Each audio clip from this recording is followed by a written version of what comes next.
This is Kentucky's Voice Radio, covering the latest state and local issues with Tom Fallbush, Bob Scott, and Jim Waters.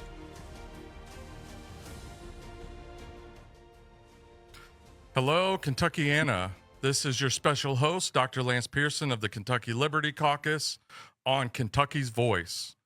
You're probably hearing us right now on 970 AM in the Louisville area.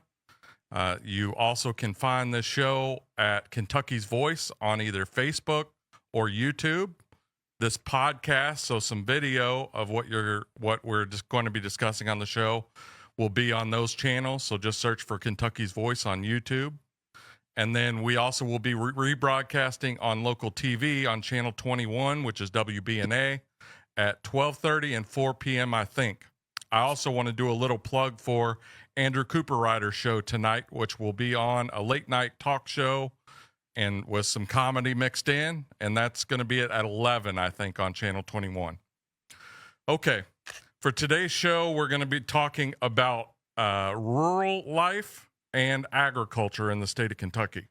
I wanted to do this show because even though Kentucky is an agricultural state, and we will talk about this, you hear almost no discussion about agriculture in the Louisville or the Collier County areas, especially the really suburban, urban areas of those Collier counties. So on this show, I'm going to have state rep candidate and cattle rancher Andrew Simpson talking about issues with livestock.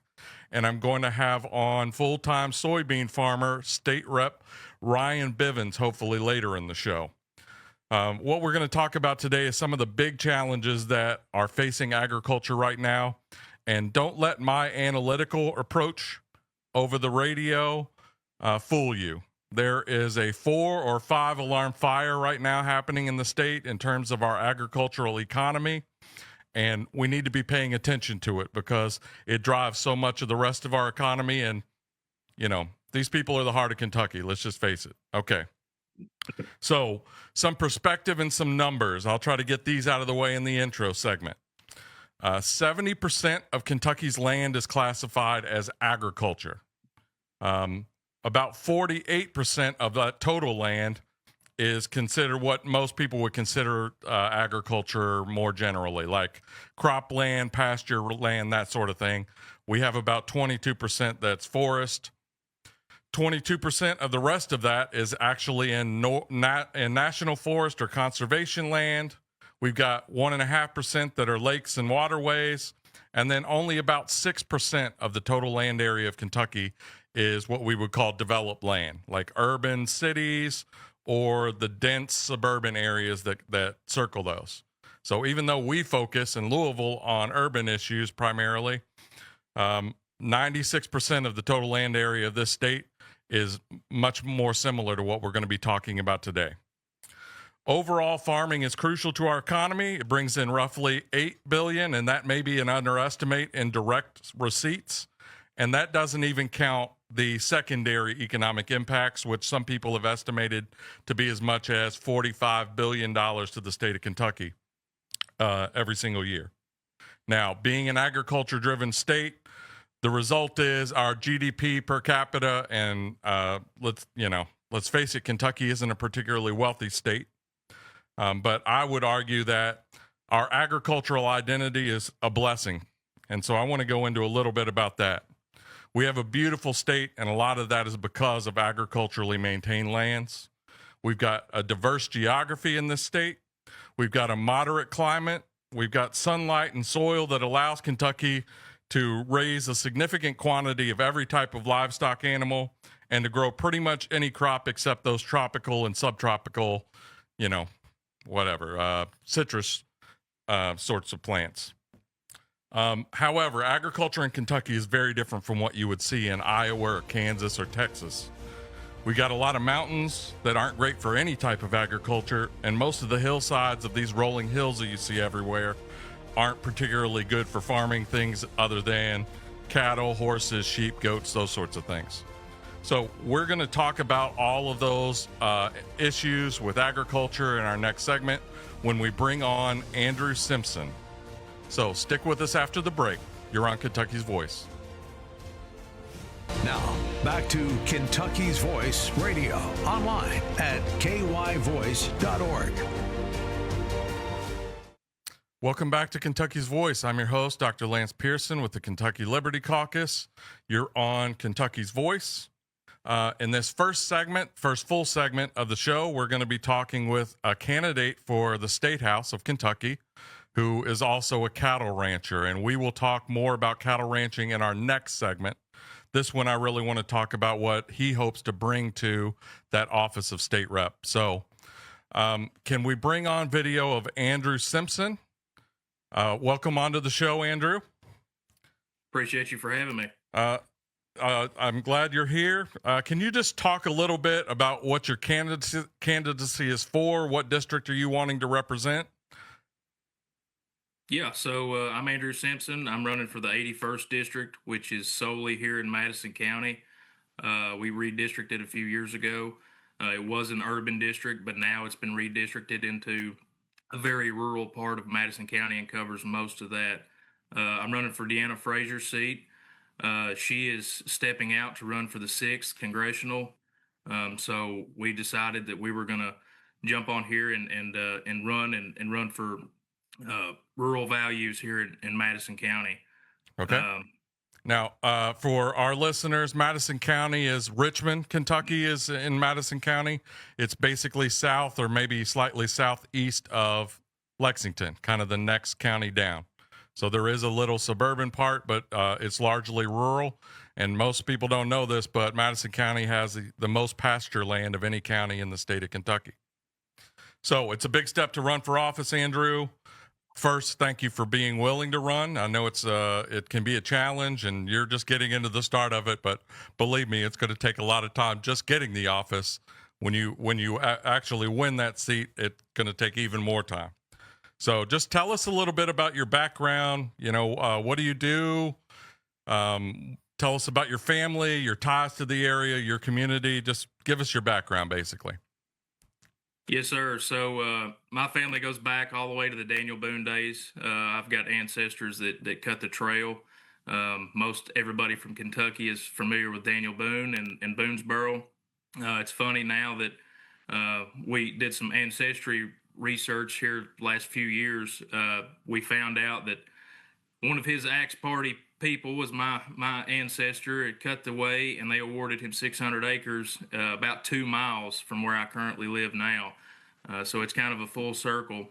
So my roots are deep here in Madison County, born and raised. Obviously, my family's been here for hundreds of years, and this community is near and dear to my heart.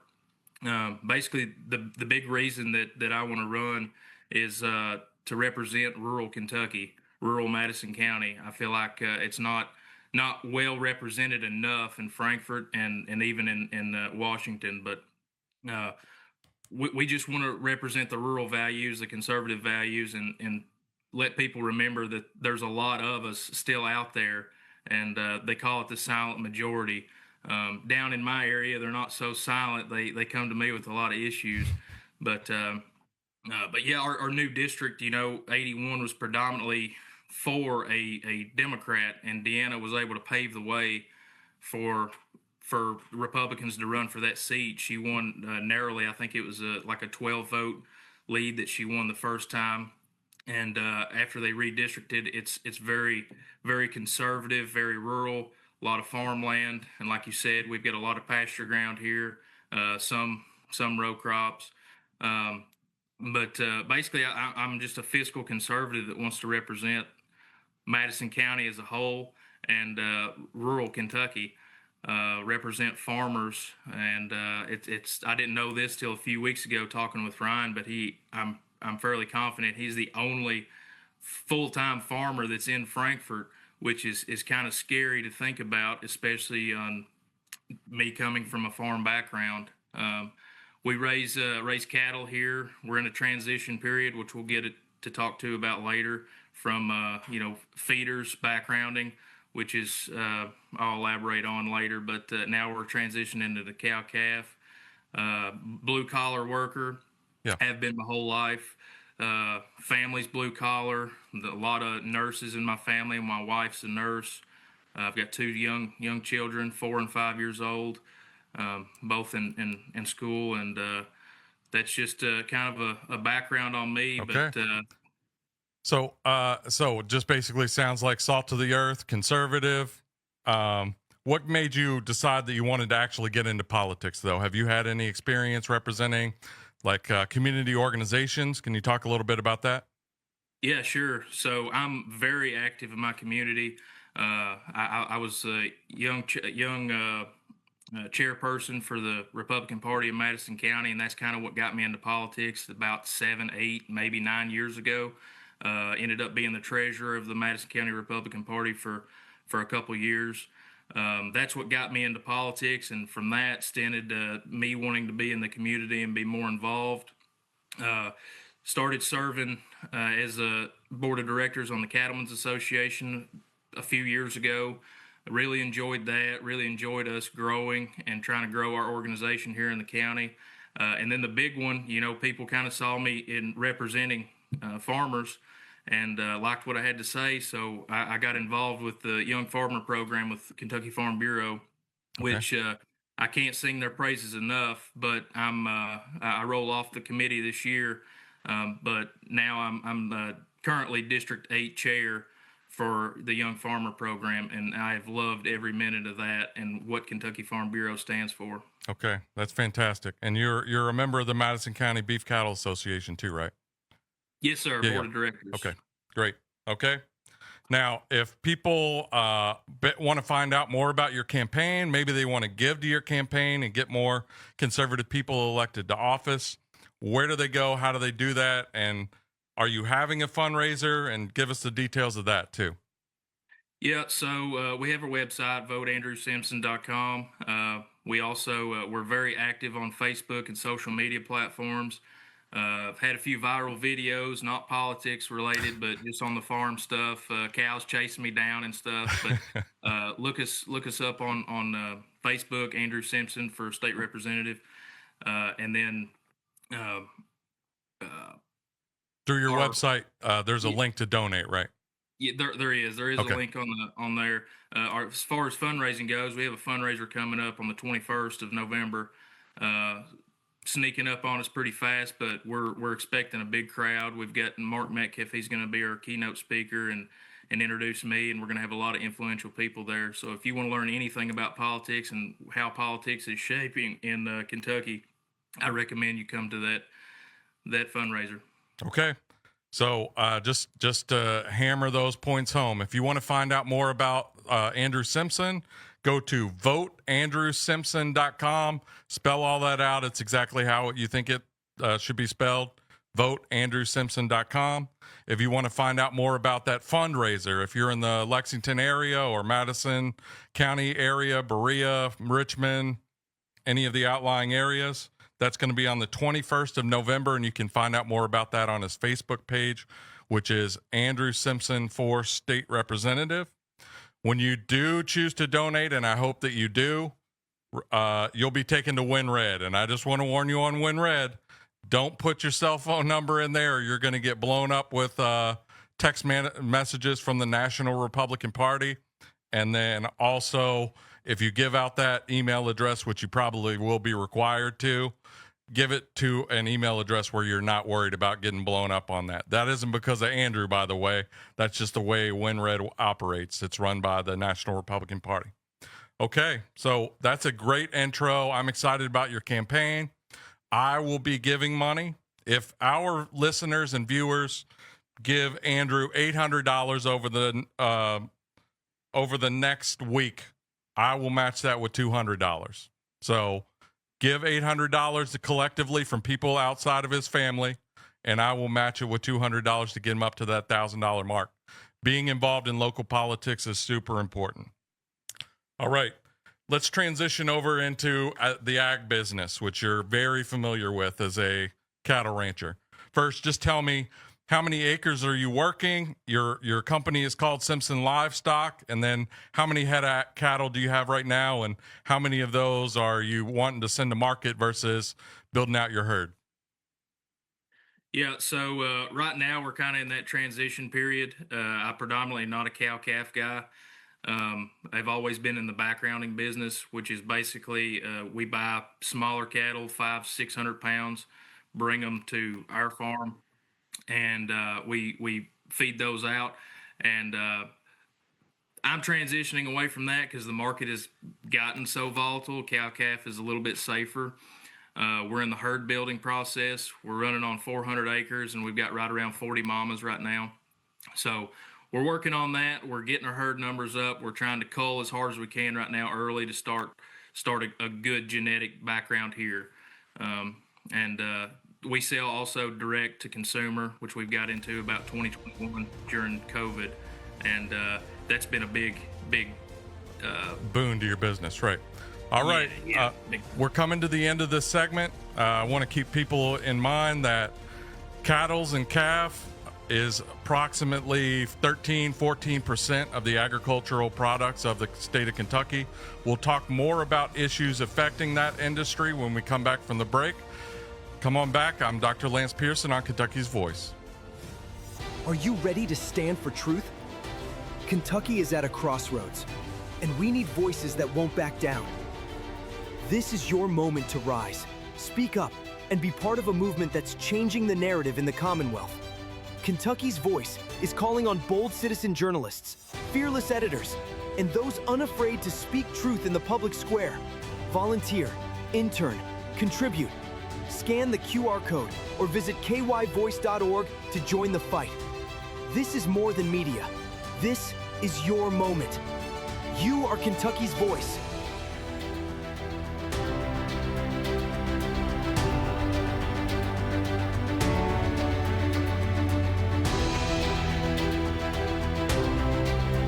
Now, back to Kentucky's Voice Radio, online at kyvoice.org.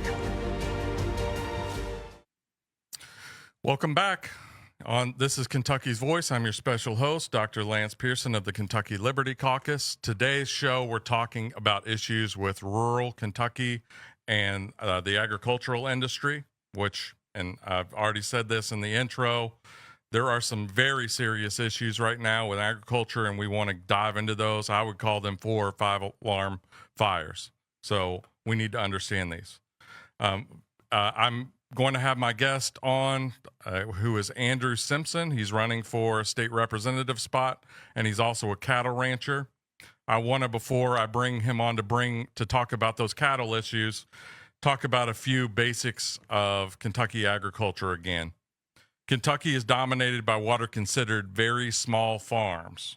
There are approximately 69,000 farms in the state of Kentucky, which is a lot. I think that's 6th or 7th most number of farms of any state. However, the average acreage of those is 179 acres, so they are small. The national average is 463. So the average national farm is about 3 times bigger than the average Kentucky farm. Both of those numbers, however, are dragged up by a few gigantic farms. And so the median farm in Kentucky is only 64 acres. Nationally, that's 72. So 3% of farmers in Kentucky have 1,000 acres or more. Most of the rest are operating on farms that are more in the range of 50 or 60 acres, down all the way to 10 acres.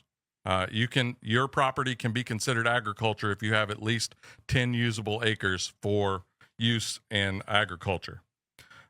It's hard to believe, but 63% of the farms in Kentucky, according to the Farm Bureau,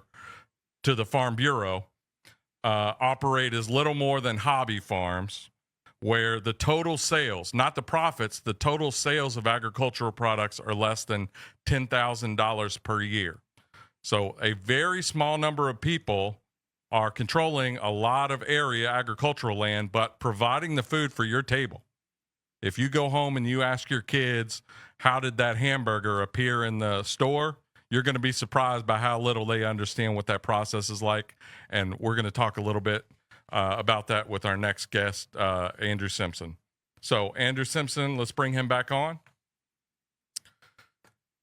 One more stat. The largest livestock production in the state of Kentucky is actually broilers, which is chickens for meat, not for the production of eggs.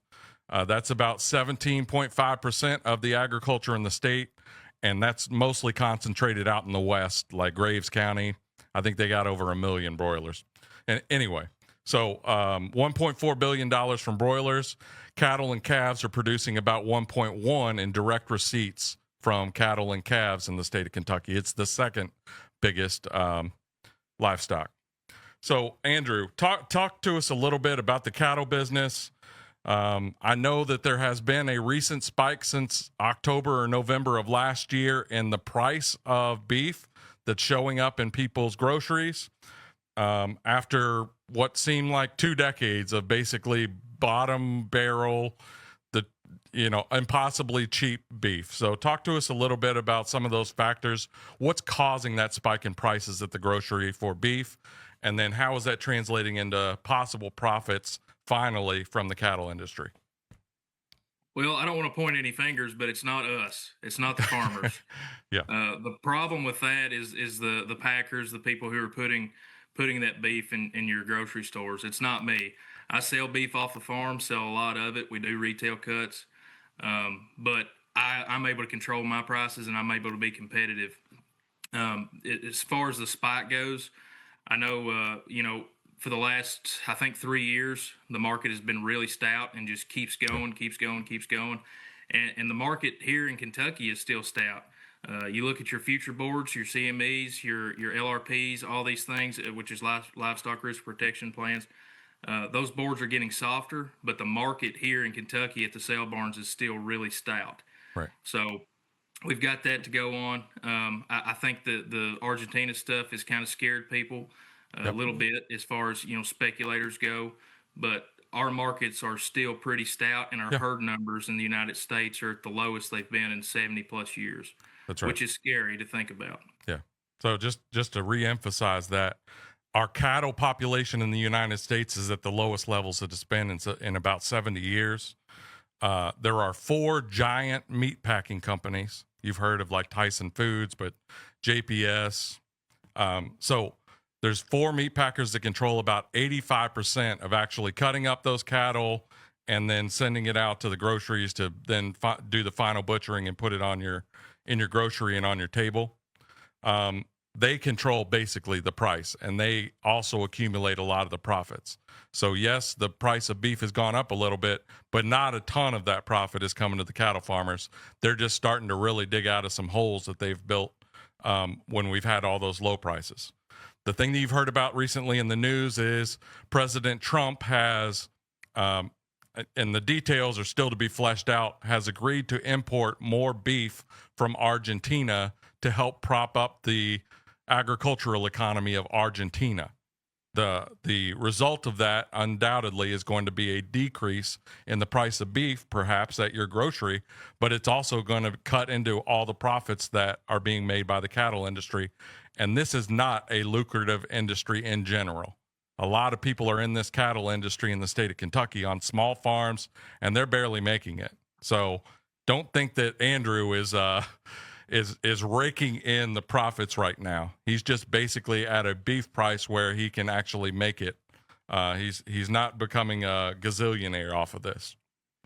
So talk to me a little bit, Andrew, about the unpredictability of those prices. You don't know year to year what the price of beef is going to be, and how does that affect your planning for your cattle farm? What are the options for what you can do with that cattle farm, and how does that price and the unpredictability of it affect you? Yeah, so just to kind of segue back to what you just said about the Argentina beef and the prices at the grocery store. The problem is that people don't see is the demand is still there. That's right. The demand for beef is still there.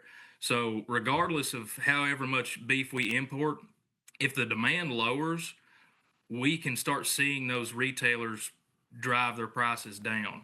But their retail prices are not coming down. They're going up, and they're staying consistent with what they are right now until demand reflects that.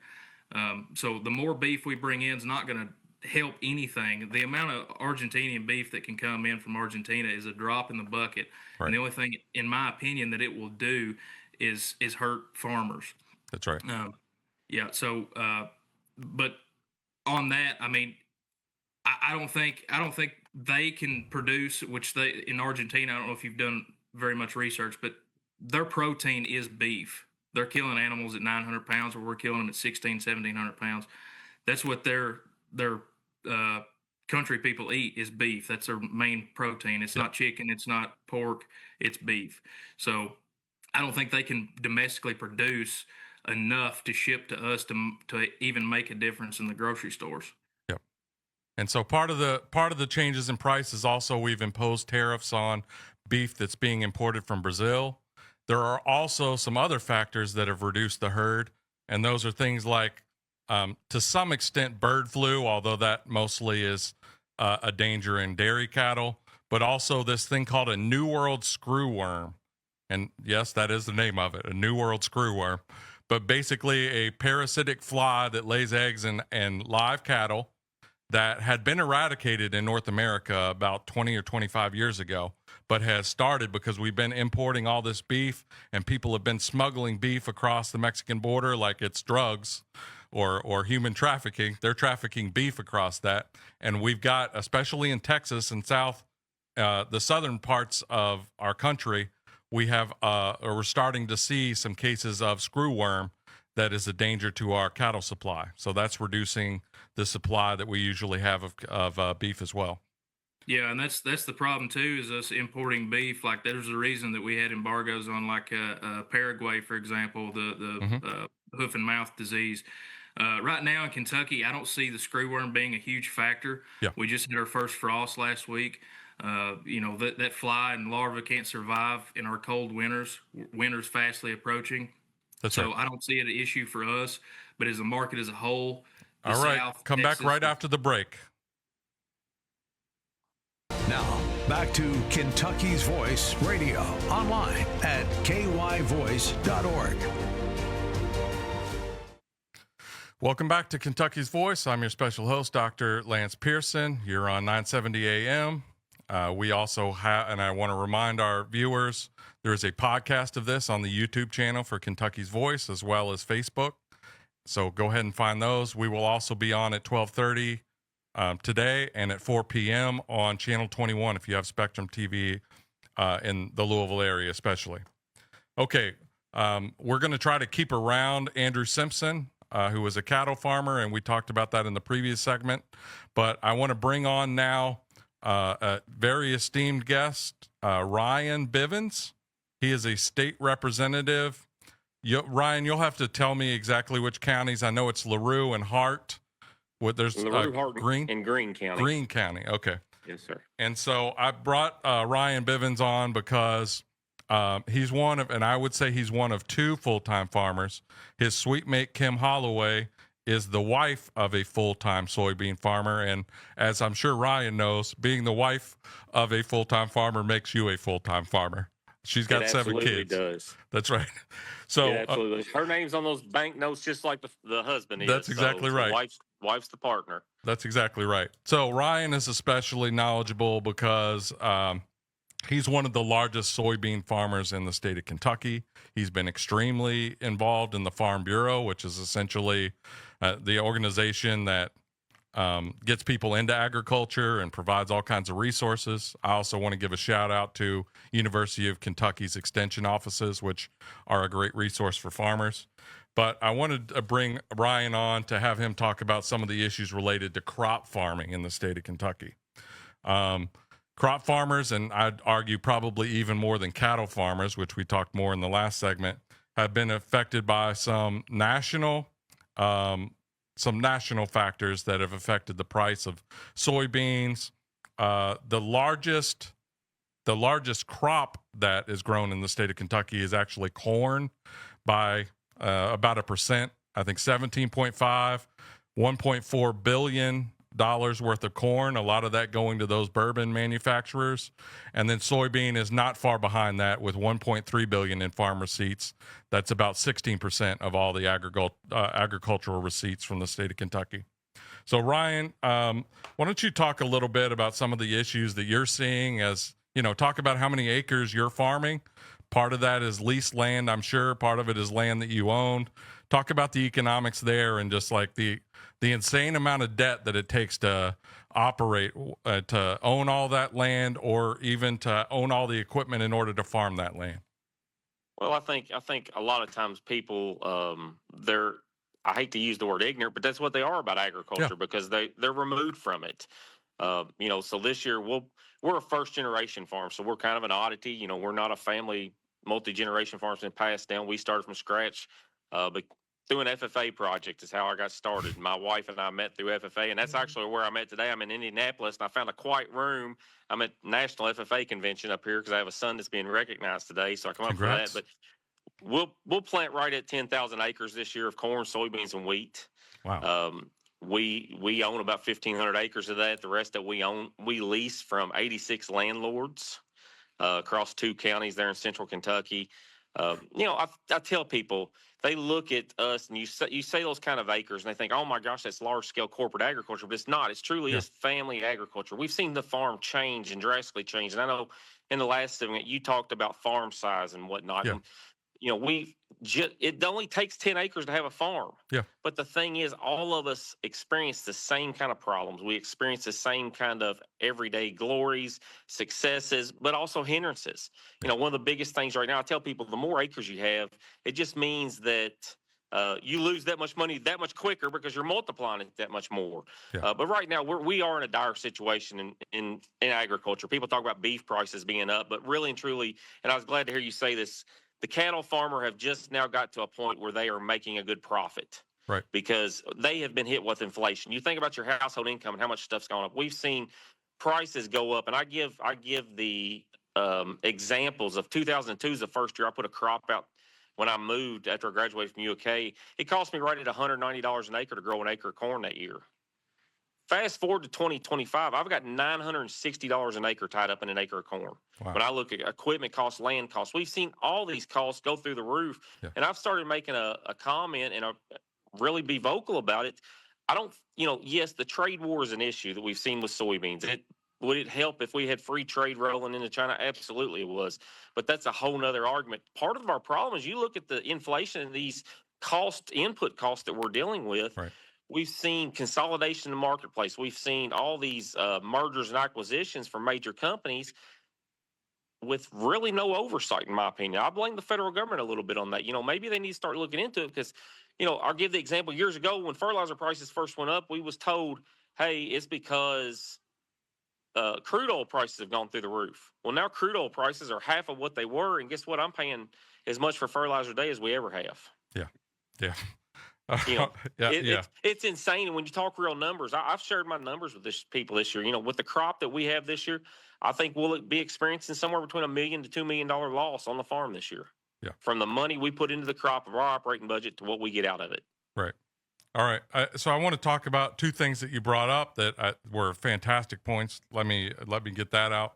So first generation farmer owns 1,500 acres, and by owns, he probably has mortgaged that at the bank. Absolutely. Exactly. So the bank owns it, but he's paying it off. But operating 10,000 acres. So just imagine the size of that operation, first generation. And so and I don't want to get into his business, but imagine the amount of debt and look at what the interest rates are for mortgages. And if you have to take out a loan from the bank right now, you're paying crazy numbers, not quite the numbers that they were paying in the 80s, but just imagine the amount of debt he's having to carry. He's talking about $1 million or $2 million losses this year just from things that he can't control. And another point that I want to make is the importance of farm families. Now, most people think when they think of a farm, yes, they probably know some small farmers, but their idea of a farm is usually something like out in Nebraska or Kansas or Texas, where it's like, tens of thousands, 40,000, 50,000 acres. 97% of the farms in the United States, not just Kentucky, in the United States, are family farms. So even some of these large farms, and Ryan just said he's farming about 10,000 acres and he's working off leases on, with 85 different people. Imagine the complexity of that business. 97% of those farms, including Ryan as an example, those are family farms. So I want to bring Andrew back into this conversation. Just talk about the importance of farming. Why do so many people go into farming? And I didn't even go over the number of people that lose money every year in farms. A lot of people have a steady job on the side that they use to essentially subsidize the losses that they are having almost every year on their farms. So can we bring Andrew back in and I'll have Ryan chime in as well more on this. What is the importance of farming to your family, and just basically talk about the effects of farming, how it's a great environment to bring up a family, and you would love to pass on your operation. And I know Ryan does too, wants to pass on his operation to his kids. What are some of those challenges? What are the goods and the bads of that? Raising a family on a farm. Yeah, so the great thing about raising a family on a farm is my kids absolutely love it. And when I see some of their friends or something that come to the farm that's never been on a farm, never seen a cow face to face, and they light up with excitement. Right. That lights my fire when I see those kids that enjoy something that I enjoy. And it's a labor of love. You have got to love farming or you would not be doing it. That's right. It's the only business in the world, I think, that we buy retail and we sell wholesale. And White Oak Pastures has a great quote, the guy that owns it down in Georgia. He says, "I don't know if I'm supposed to feed the world. I think I'm just supposed to feed my community." And that's exactly what we're trying to do, is feed our community, feed our neighbors, feed our families. That's right. And if I can bring Ryan back on, I think some stats are that only 2% of people are in agriculture now in the state of Kentucky. That's a testament to how productive our farmers are, that we only need 2%. 150 years ago, that number was probably closer to 98%. It was 2% of people that had nothing to do with agriculture. It's the exact opposite now. So that's a testament to some of the advances we made and how productive our farmers are. But, and you feel free. I know we tried to have this show last week, but Ryan was hosting a pig showing competition for kids that in Frankfort. So talk a little bit about your farm family, some of the things that you see. And I want to throw out one stat that's important. The average age of a farmer in the state of Kentucky is 59 years old. So this is, if we don't have another generation to come in, we're going to lose this as part of our culture. So talk about that, Ryan. You know, and that's a very alarming fact. Yeah. We and that's a number we continue to see, the number of the average age of the farmer increase. We've seen the number of farmers decrease. When you talk about that, you said 2%. I heard a statistic the other day, and I guess this was a national statistic. They were talking 1.2%. Yeah. So that's that much scarier. And, you know, and I've talked about there's been stats out there this year talking about the economic times that we could lose a third of the farmers. You think if we do that, we could potentially be under 1% of this U.S. population being farmers now, and that's downright scary. But, you know, I tell people, I've got a few years on Andrew, about a decade, I'm going to guess, and, you know, being in my mid-40s, it's not, when I make a decision on the farm anymore, it's just like the reason I ran for legislature. It's not just about me anymore. It's about the next generation. I've got two boys, a 14-year-old and a 17-year-old. They love the farm. Every decision I make is about them. So it's always about the farm. And I also talk about, even though we've got 10 employees at home on the farm. Okay. We don't have employees. We have 10 other farmers working with us. That's right. So, you know, they're farmers as well. And they do it, but we do it in a collaborative effort. Yeah. Well, that's fantastic. And I'm sure you regard them as part of your family. I don't have great stats on the decrease in the number of farmers for Kentucky, but I do know the Farm Bureau says that we are losing 291 acres of farmland every single day. So the average day, Kentucky is losing 291. So that's like the average farm and a half in the state of Kentucky, or the median farm. That's about 4 median farms every single day from people being run out of the business. When we come back, we're going to talk about some legislative issues and some possible solutions to some of the problems we talked about. Come on back. Kentucky's Voice is your home for real news, real people, and real answers. But we can't do it without you. Your financial support helps us bring truth to the forefront, hold leaders accountable, and give a voice to the people of the Commonwealth. Join the fight today. Give online at kyvoice.org or text KYVoice to 53555. Every gift makes a difference. Stand with us. Speak up. Stay strong. You are Kentucky's voice.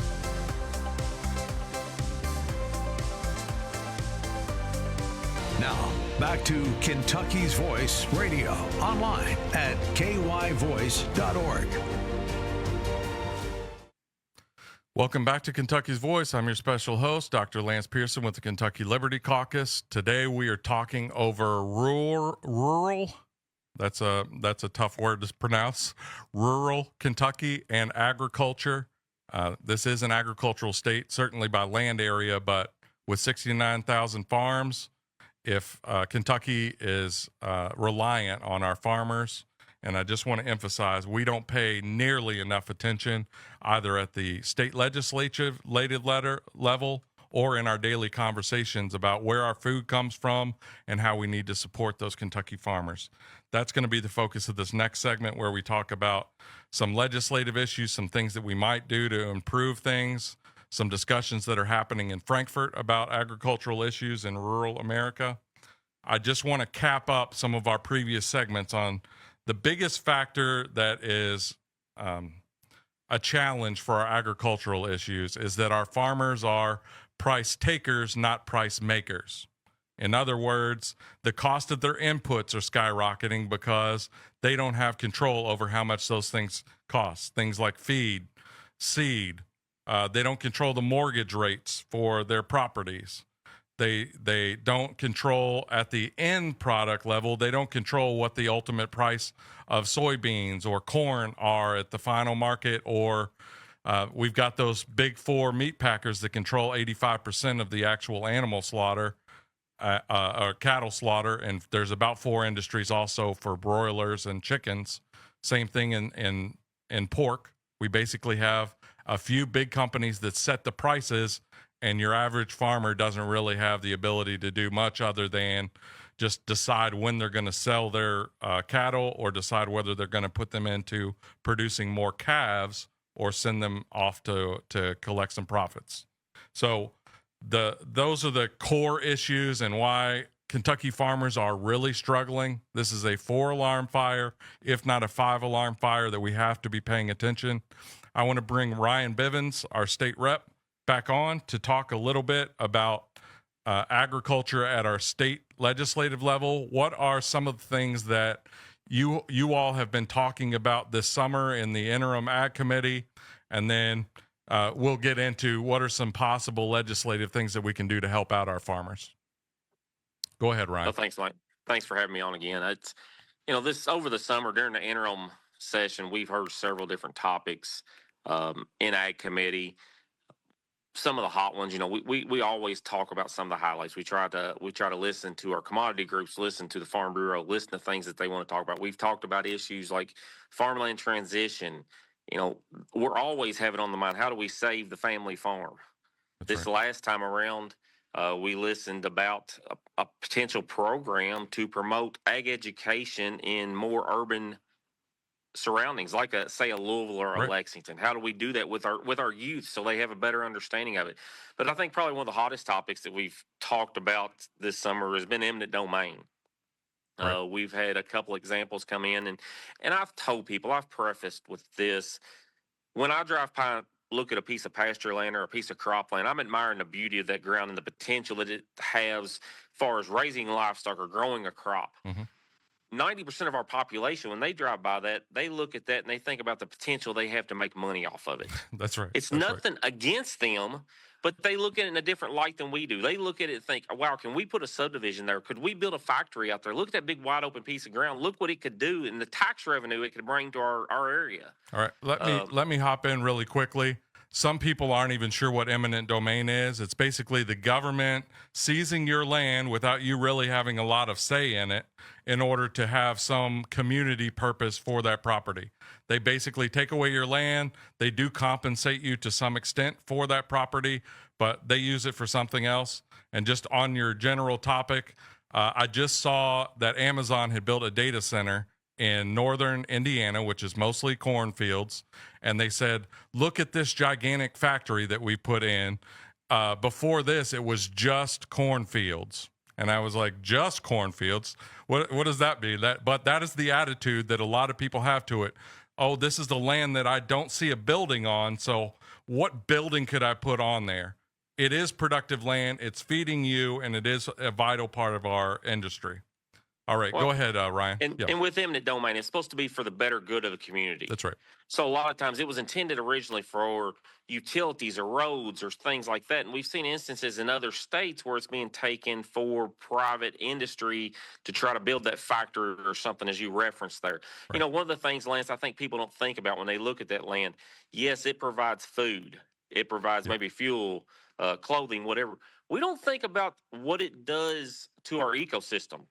Let's take a heavy rain event. I tell people all the time, when ground is covered in blacktop concrete or a roof line, water is not going to infiltrate that. It's going to run off. Yeah. When you have a field there, it's going to soak and absorb that water in. So when we start covering everything, and a lot of times anymore, when we have heavy rain events, you look at a city like Louisville, a city like Lexington, where they don't have that green space, if you will, anymore allowed there to soak or absorb that water in. It runs down those roads and it creates flooding issues. We have to be mindful of those kind of issues as well. It's not just about the crop that's going to grow or the livestock that's going to grow out there on that field. With the eminent domain issue, for years in Kentucky, a lot of it's been used when it was used for road issues. Right. We had a young lady in last month, and she was talking about, farmers are economic drivers in our state. The farm economy does drive our economy, and we take that for granted.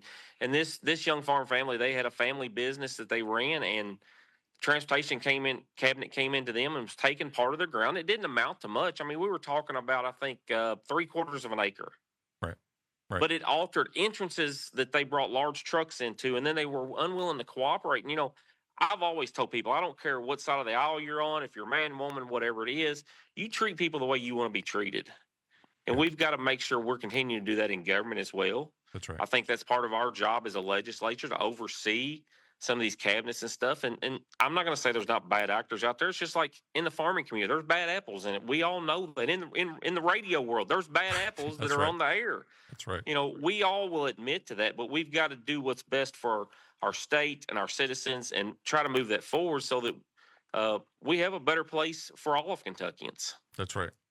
That's right. And I think you hit on a couple of really important points there. A lot of these issues, they get minimized because, we're only talking about an acre of land and it's out, quote unquote, out in the middle of nowhere.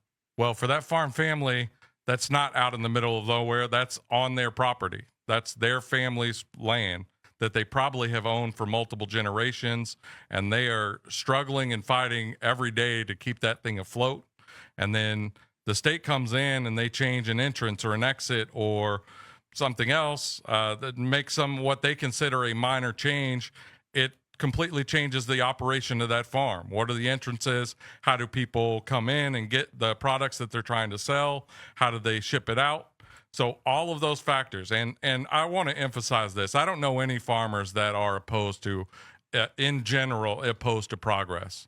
In fact, there's probably been more progress in the agricultural industry than there has been in any other industry over the last 100 years. Maybe computers. You get my idea here. There have been radical advances, and farmers have been on the cutting edge of that progress. It's just a matter of, is that progress going to be good for Kentucky families, or is it going to be good for some private industry that they're seizing property for in order to put up some building?